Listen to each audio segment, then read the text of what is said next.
God will not abandon us.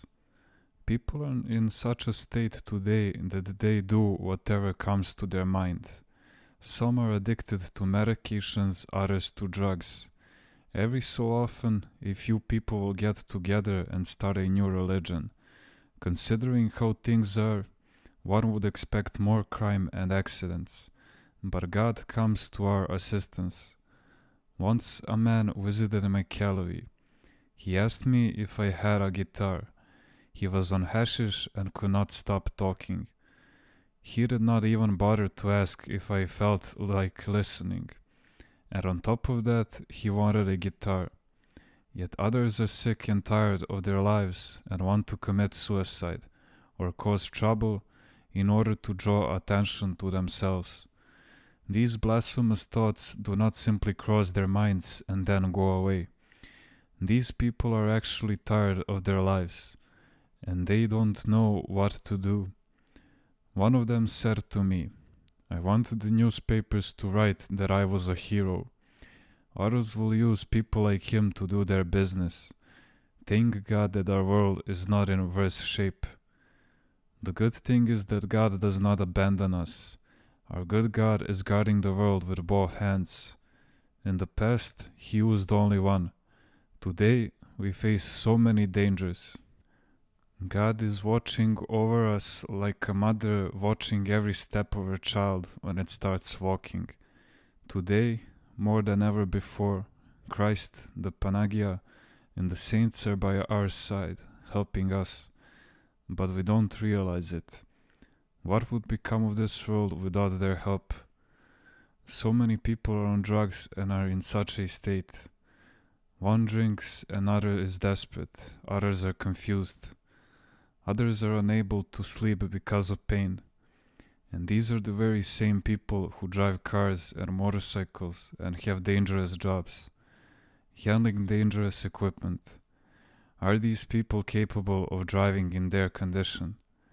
The world should be full of accidents. God is keeping watch over us, but we don't seem to notice.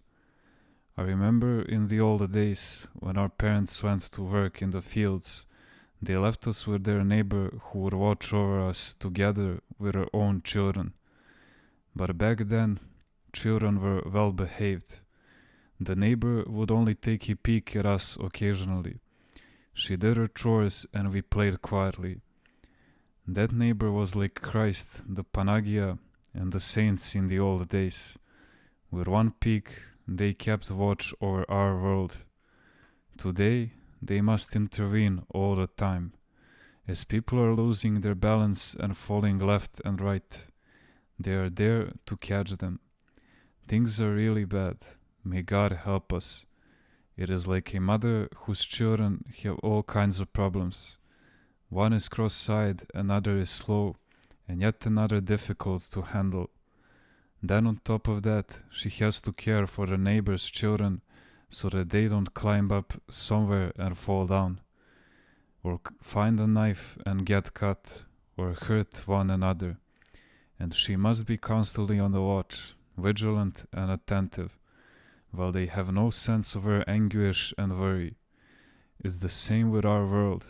People do not understand that it is God who is helping us.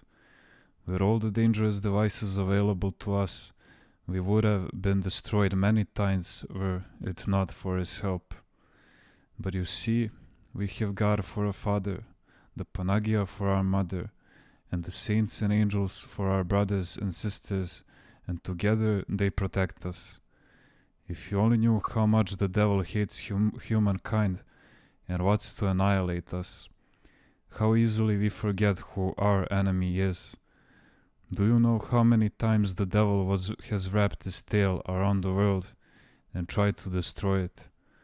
But God has not allowed it. He ruins His plans. When the devil tries to cause harm, God takes the evil and turns it into good. The devil may be ploughing the field now, but in the end it is Christ who will sow the seeds. The good God never allows for more than 3 generations to elapse during times of great tribulations. This way, there's always some yeast left. Before the Babylonian captivity, the Israelites threw their last fire and sacrifice into a dry well. Later, when they could once again offer sacrifices, it would be there for them.